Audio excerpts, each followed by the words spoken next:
क्या सच में निर्भय जीवन जीना संभव है? क्या ऐसा जीवन जिसमें न मृत्यु का भय हो, न धन, रिश्तों या भविष्य की चिंता? आज का सत्संग है निर्भयता का रहस्य। निर्भयता केवल एक मानसिक अवस्था नहीं, यह आत्मा की वह ऊंचाई है जहां केवल ईश्वर ही शेष रहता है। गुरु नानक देव ने कहा, निर्भव निर्वैर, जिसमें भय नहीं उसमें द्वेष भी नहीं, क्योंकि जब हम जान जाते हैं कि मैं शरीर नहीं मैं आत्मा हूँ, तो मृत्यु का डर भी खो जाता है। इतिहास साक्षी है, जब गुरु तेग बहादुर ने धर्म की रक्षा के लिए बलिदान दिया, जब छोटे छोटे बालकों ने दीवार में चिनवाने का भय भी ठुकरा दिया, जब मीरा ने विष पीकर भी मुस्कुरा दिया, और जब सूफी संत मंसूर ने कहा अनल हक, यह निर्भयता का तेज था, ईश्वर के साथ एकत्व का चमत्कार था। आज हम उसी शक्ति को अपने भीतर जगाने की यात्रा पर हैं। आइए जानें कैसे डर से मुक्त होकर हम भी परमात्मा की ओर, सत्य की ओर, एक निर्भय जीवन की ओर बढ़ सकते हैं। ये है निर्भयता का रहस्य। आज का सत्संग निर्भयता का क्या रहस्य है, और अंग्रेजी भाषा में मिस्ट्री ऑफ फियरलेसनेस। निर्भयता बड़ी ऊंची अवस्था है। अगर आप जीवन में निर्भय हो गए, तब आप मृत्यु के भय से परे हो जाएंगे। जब आप निर्भय हो गए, तब आप इच्छा रहित हो जाएंगे। निर्भय का किसी भी अवस्था में तुलना करना नामुमकिन है। गुरु नानक साहब ने अपने मूल मंत्र में निर्भय के बारे में बताया है कि निर्भयता परमात्मा का रूप है। तो उनका मूल मंत्र है एक ओमकार, एक ही परमात्मा है। ब्रह्मा, विष्णु और महेश के ऊपर एक ही शक्ति है। सतनाम वो पूर्ण रूप से सत्य है। उसकी सत्यता को आप समझ नहीं सकते, उसका अनुभव कर सकते हैं, उसमें जीवन यापन कर सकते हैं। तीसरा उनका शब्द है कर्ता पुरख। वो परमात्मा ही सब करने वाला है, उसके ऊपर और कुछ भी नहीं है। और चौथा शब्द जो उन्होंने प्रयोग किया है निर्भय, उसको किसी से भी भय नहीं लगता। ये परमात्मा का महागुण है। अगर आप निर्भय हो गए, तो आप ये समझो आप परमात्मा का रूप हो गए। और पांचवा है निर्वैर। उस परमात्मा को किसी से भी कोई वैर नहीं है, वो किसी से एनिमिटी नहीं रखता। आप जो सुख दुख पाते हो, वो आपके कर्मों का ही फल है। वो छठा शब्द है अकाल मूरत। वो समय से परे है। जीसस क्राइस्ट को वो किसी ने पूछा था कि परमात्मा कहाँ है।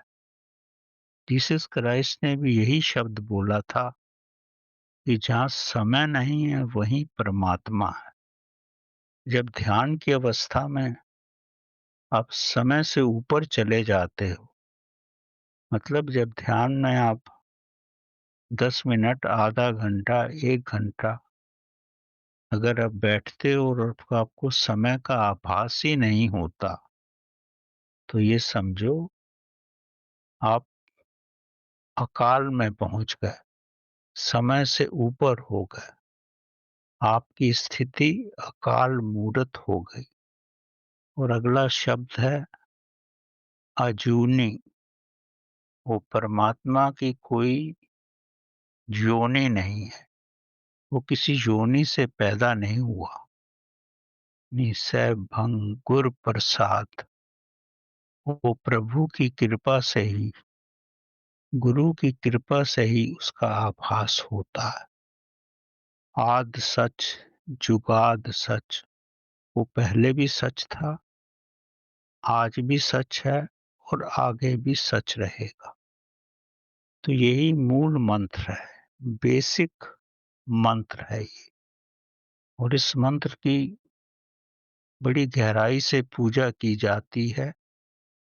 और निर्भय एक महान अवस्था है। मैं इस मंत्र को आपके सम्मुख फिर से रिपीट करता हूँ।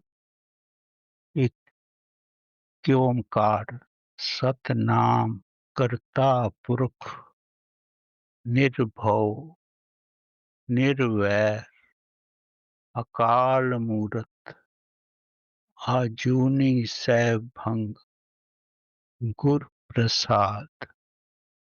आद सच, जुगाद सच, है भी सच, नानक होसे भी सच। तो आपने पूर्ण रूप से ये समझ लिया कि निर्भयता परमात्मा का ही एक रूप है। फियरलेसनेस एक महान अवस्था है। अगर आपके जीवन में निर्भयता आ गई तो ये समझो कि आप परमात्मा के अमृत में डूब गए हो। हम में क्यों निर्भयता नहीं आती? हम क्यों भयभीत रहते हैं? हम इसलिए भयभीत रहते हैं कि हम मृत्यु से डरते हैं या हर वस्तु से अपना संबंध स्थापित करते हैं। हम अटैच रहते हैं। जैसे आप अपने बालक से अटैच्ड हैं, अपने धन से अटैच्ड हैं, अपनी संपत्ति से अटैच्ड हैं। कौन सी वस्तु ऐसी नहीं है जिससे आप अटैच ना हो? आपका बालक सफर पे जाता है तो आप भयभीत महसूस करते हो कहीं इसके साथ कुछ हो ना जाए। आपके घर में खजाना पड़ा हुआ है, आप भयभीत महसूस करते हो कि ये खो ना जाए। और जीवन भर यही महसूस करते हो कि हमारे जीवन का अंत ना हो जाए, हम बहुत लंबा जिए, खुशहाल जिए और मृत्यु से हमेशा ही डरते रहते हैं। मृत्यु ही बहुत बड़ा भय है। एक छोटी सी कथा से मैं इसका विस्तार करता हूँ। दो बड़े घनिष्ठ मित्र थे, एक साथ ही पढ़ते थे। उनकी जब विद्या पूरी हुई तो एक मित्र व्यवसाय में आ गए। उन्होंने काफी धन संपत्ति एकत्रित कर ली।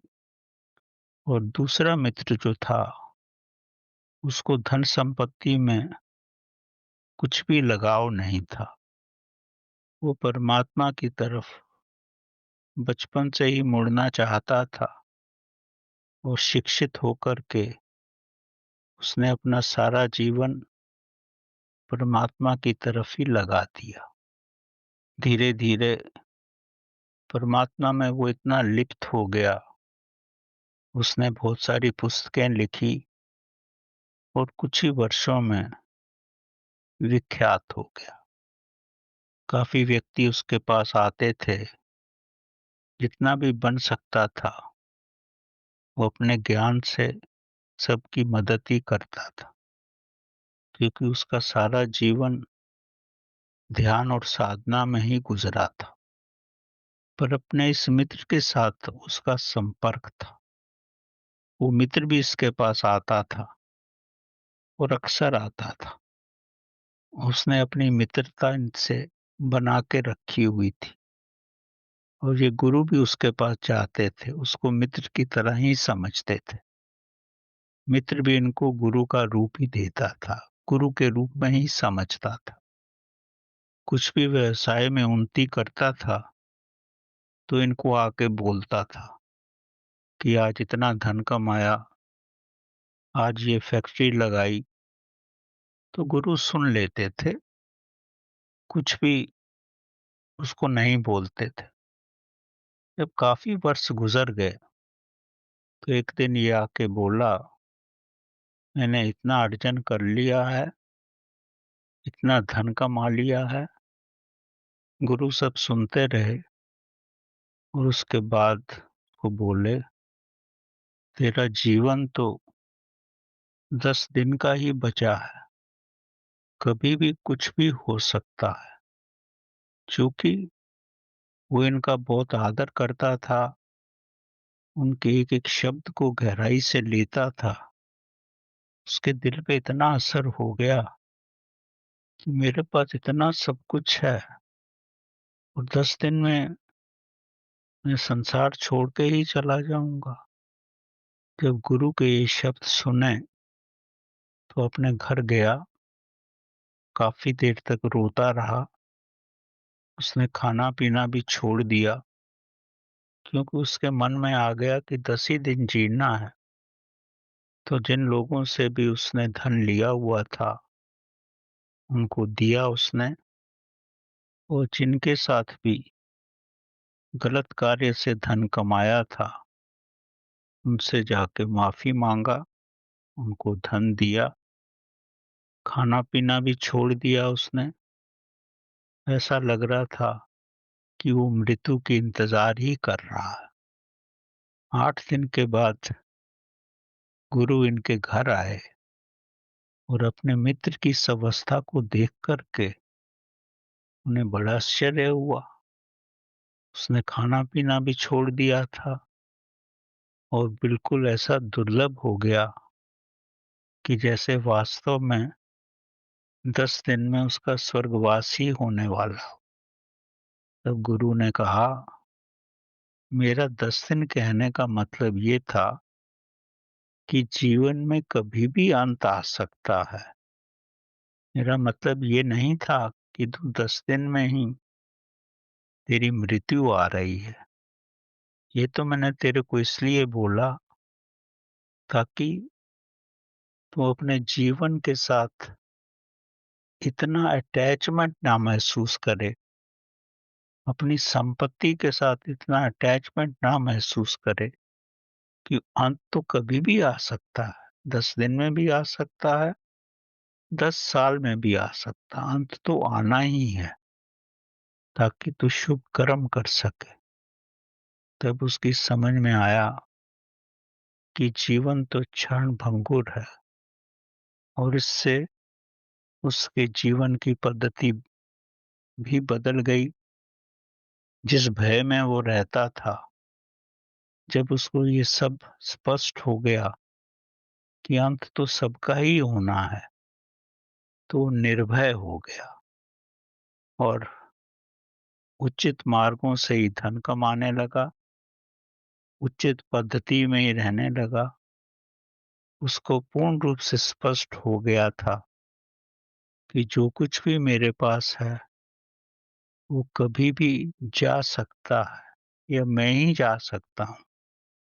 तो उसके जीवन में पूर्ण रूपांतरण हो गया। वो जीवन की महान अवस्था में पहुँच गया। इसीलिए कहा जाता है कि श्मशान घाट अगर नगर के मध्य में एक ऊँची जगह पर हो, ताकि चलता-फिरता हर व्यक्ति ये देख सके कि कभी भी जीवन का अंत हो सकता है, तब वो जीवन की सच्चाई को समझ सकता है। भयभीत होकर के नहीं जिएगा, वो पूर्ण रूप से निर्भय होकर के जीने का प्रयत्न करेगा। हर व्यक्ति को मृत्यु का ही भय रहता है। अब जिनको मृत्यु का भय नहीं रहता, उन्होंने अपनी आत्मा का साक्षात्कार कर लिया है। जो प्रभु के साथ हो गए हैं, जैसे मैंने मूल मंत्र में बताया, तो वो जीवन में ये समझ गए हैं कि निर्भयता तभी आ सकती है जब आप प्रभु के साथ एक हो जाओ। सिकंदर जब हमारे मुल्क में आया तो एक योगी को ले जाना चाहता था अपने साथ। उसने सिपाहियों को भेजा कि योगी को लेके आओ, मैं अपने साथ ले जाना चाहता हूँ। योगी ने आने से इनकार कर दिया। तब सिकंदर खुद आया, उसको कहा कि तू मेरे साथ चल। कहता है मैं तो यहीं रहूंगा भाई। सिकंदर ने कहा मैं तेरी गर्दन तेरे शरीर से अलग कर दूंगा। वो हंसने लगा। वो इतना निर्भय था।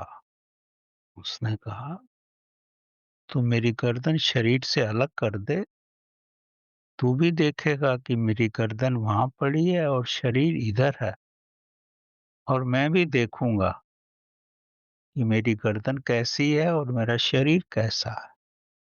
कहने का मतलब वो इतनी महान अवस्था में था कि अपनी आत्मा को शरीर से निकाल सकता था, तो उसको बिल्कुल भी भय नहीं लगा। सिकंदर ने कुछ नहीं किया। वो बड़े आश्चर्य में पड़ा और वापस चला गया। ये निर्भयता की महान अवस्था है। इसी प्रकार जब हमारे देश में मुगलों का बड़ा आधिपत्य था, तब वो कश्मीर के सब पंडितों को मुसलमान बनाना चाहते थे।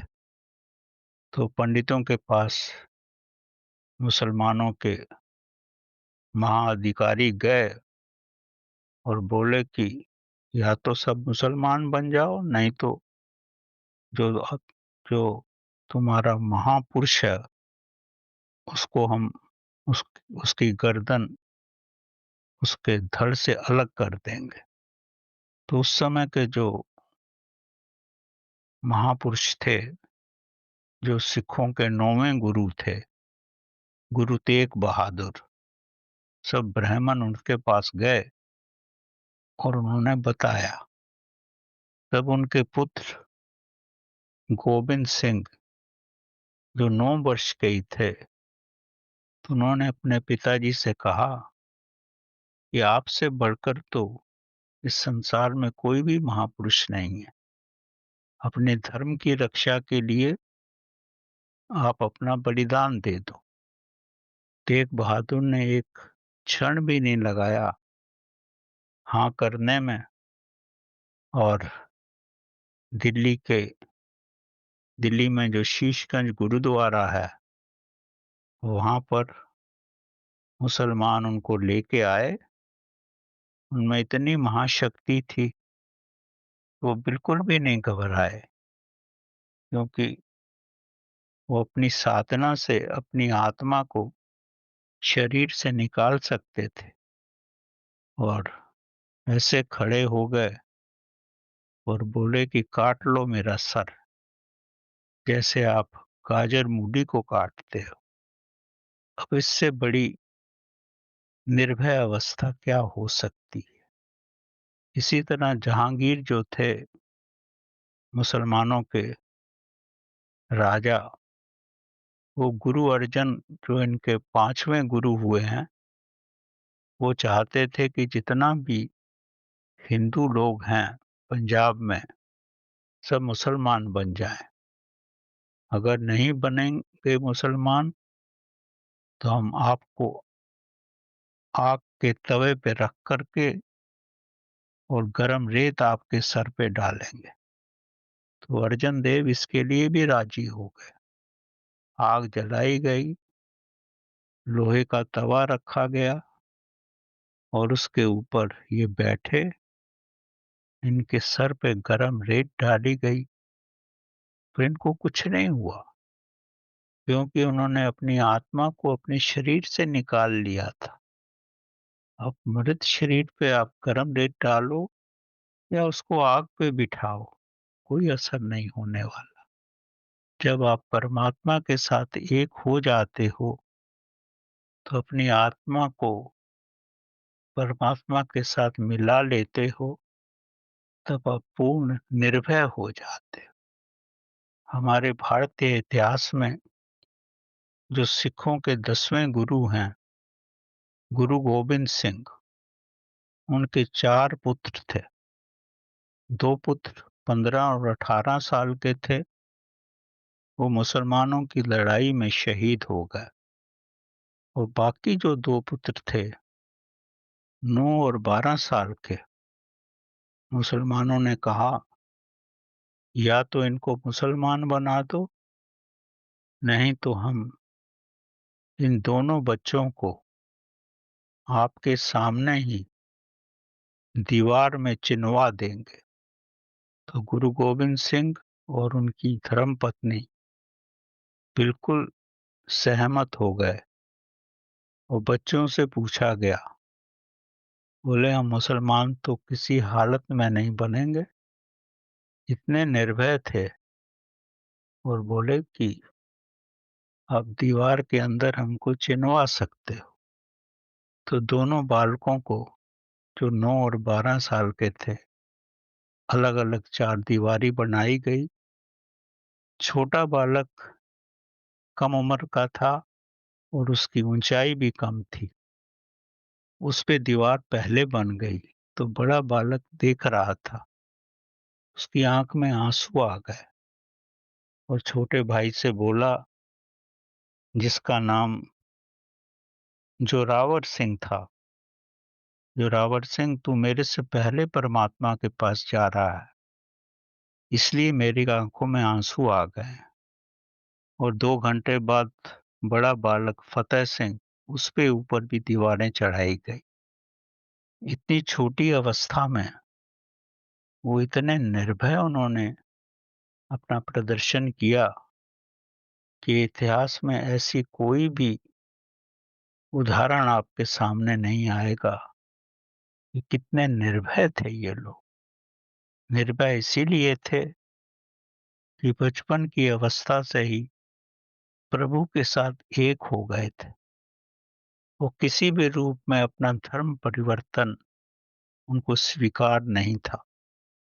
उनको मरना स्वीकार था, शहीद होना स्वीकार था, पर अपना धर्म परिवर्तन कतई उनको स्वीकार नहीं था। गुरु गोविंद सिंह के 4 पुत्रों ने माँ बाप के सामने ही अपने जीवन का बलिदान किया। आप सोच सकते हो माँ बाप की कितनी महान अवस्था होगी और बच्चों की कितनी महान अवस्था निर्भयता के रूप में होगी कि जिन्होंने मौत को क्षण भर में ही अपने गले लगा लिया। इसी प्रकार मीरा ने विष पीना स्वीकार किया कृष्ण प्रेम में और जरा भी उनको भय नहीं लगा। सोक्रेटिस ने भी विष पिया, वो मृत्यु से नहीं डरे। उनको कहा गया कि आप मुल्क छोड़ के दूसरे मुल्क में चले जाओ, और सोक्रेटिस ने बोला मैं जहां भी जाऊंगा ऐसा ही रहूंगा। यहाँ आप मुझे मार रहे हो, वहां के लोग भी मुझे ऐसे ही मारेंगे, तो अच्छा है आप ही मेरे को विष दे दो, मैं खुशी खुशी पी लेता हूं। कितनी महान अवस्था थी कि अपने को प्रदर्शित कर सके कि वो कितने निर्भय हैं। उनको किसी से भी अटैचमेंट नहीं है। वो मृत्यु को तो ऐसा स्वीकार किए जैसे पुष्पों की माला उनके गले में पड़ रही। रामायण की गाथा में मरीच की कथा आती है। मरीच जो किसी भी जानवर का रूप ले सकता था, रावण उसके पास गया और मरीच को बोला कि तू सोने का हिरण बन जा और तू मेरा साथ दे ताकि मैं सीता का हरण कर सकूं। मरीच मानने को राजी नहीं हुआ, पर अंत में जब उसको मृत्यु का भय दिया गया तो रावण के सामने झुक गया और सुनहरी हिरण बन करके राम को लुभायमान किया ताकि, और राम उसके पीछे गए और बाद में सीता का हरण किया रावण ने और राम ने मरीच को मारा। अगर वो रावण से मर गया होता, मरीच निर्भय होकर के मरने से ना डरता, तो इतिहास में उसको दूसरे महान अवस्था में उसको स्मरण किया जाता। पर अब हम उसको ऐसा स्मरण करते हैं कि वो राम के बाण से मरा। दोनों ही अवस्थाएं हैं, मरना तो उसको तय था। अगर वो निर्भय होकर मरता तो उसकी अवस्था इससे भी महान होती थी। जब द्रौपदी का चीरहरण हो रहा था, तब वो अपने पतियों को याद कर रही थी, भयभीत थी। अपने एक हाथ से अपनी साड़ी का अंकुर पकड़े हुए थी। पर जब दुशासन ने अपनी शक्ति से साड़ी को खींचा, तब उसने परमात्मा को याद किया और जैसे ही कृष्ण भगवान का स्मरण हुआ, उसका हाथ साड़ी से हटा, वो निर्भय हो गई और ऐसी निर्भय हुई कि साड़ी खोली ही नहीं जा सकी। जब आप परमात्मा में मिल जाते हो, निर्भय का रूप आपका हो जाता है, तब आपको किसी भी रूप में अपमानित नहीं किया जा सकता। और जब द्रौपदी से पूछा गया, तो द्रौपदी ने यही कहा कि मेरे को अपने पतियों पर पहले विश्वास था, और जैसे ही मैंने भगवान का स्मरण किया, तो मैं निर्भय हो गई। तब मेरे को किसी प्रकार का कोई भय नहीं लगा। जब भी आप परमात्मा के साथ होते हो, तो आप निर्भय हो जाते हो, और यही बड़ी महान अवस्था है। इसका जीवन में कोई भी तुलना नहीं की जा सकती। इतिहास में एक महान संत हुए हैं, मंसूर। वो सूफी संत थे और इतने महान संत थे कि उनको परमात्मा का साक्षात्कार हो गया था। तो यही बोलते थे कि मैं भगवान हूँ। उर्दू भाषा में अनल हक, अनल हक का मतलब कि मैं भगवान का रूप हो गया हूँ। लेकिन जो बाकी सांसारिक व्यक्ति, जो भी मुसलमान थे, वो इसको नहीं सह सके कि अपने को भगवान कह रहा है, अनल हक। तो मंसूर के गुरु ने बोला उस मंसूर को, तो ये सब बोलना बंद कर। मंसूर ने कहा कि मैं नहीं बोलता हूँ, मेरे अंदर से परमात्मा ही बोलता है। अनल हक, मैं ही परमात्मा हूँ, मैं क्या करूं। तो गुरु कुछ नहीं बोल सके। तब राजा ने हुक्म दिया कि अपने को भगवान समझता है, प्रभु तो एक ही है, अल्लाह, तो इसका एक एक अंग काटा जाए। इस सारे विश्व में सबसे कष्टदायक मृत्यु मंसूर की ही हुई। पहले मंसूर की टांगें काटी गई, हाथ काटे गए, और जब खून निकला, तो उस खून को से हाथ धोकर भी उसने नमाज की अदायगी की। फिर उसकी आंतें निकाली गई। जितने महाकष्ट में उसको कष्ट दिया गया, उसको शब्दों में बोलना बड़ा कठिन है।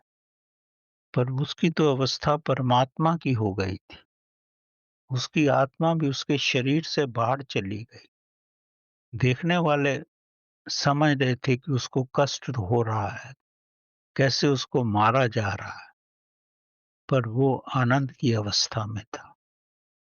लोगों ने उस पर पत्थर बरसाए, गुरु भी डर के मारे पत्थर तो नहीं बरसा सके, पर उन पे एक फूल फेंका, तो मंसूर मैं गुरु की तरफ देखा कि आप भी मेरे को मारना चाहते हो।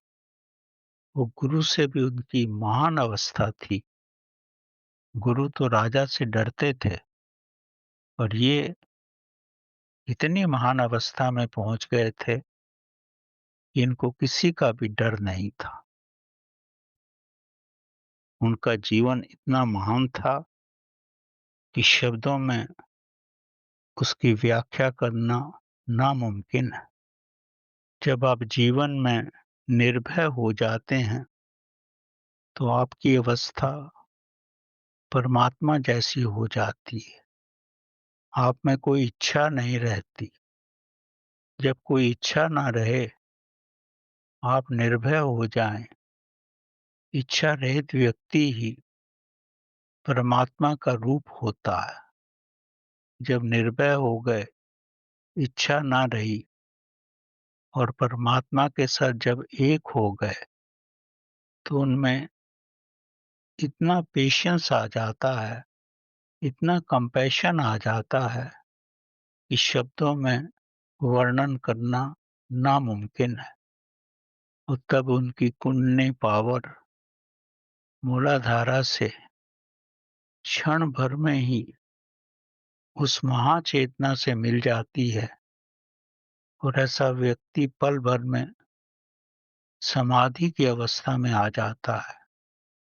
उसके जीवन की या उस अवस्था में जितने भी उसको कष्ट दिए जा रहे हों, उसका आभास ही नहीं होता।